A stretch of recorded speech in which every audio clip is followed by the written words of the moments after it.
जी सजनों, सिलसिला दो शायर ते दो दौड़े।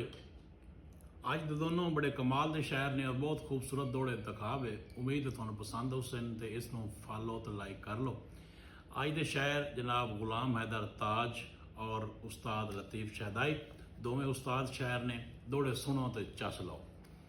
पहले गुलाम हैदर ताज का मशहूर जमाना दौड़ा सुनो कि जिवें दिल हा तेरा धरीकण ते उंजे वांग घिलिंदा वतना, मैं हेठला पत्र जवारदा हाँ चुपचाप मधींदा वतना। खुदकशी कर लई हा नहीं कीती, बुझ क्यों वलसींदा वतना। मेरा हासा ताज दी हंचों बनदा है, इसे भारों जिंदा वतना। हुण बहुत सारे अज के मशहूर शोरा के उस्ताद लतीफ़ शहदाई दौड़ा सुनो। बहुत मशहूर जमाना दौड़ा, कई शोर गुलूकारां ने गाया। मुल होंदन जींदियां डंगरां दे, कुस वंजन तभा घट वहिंदन।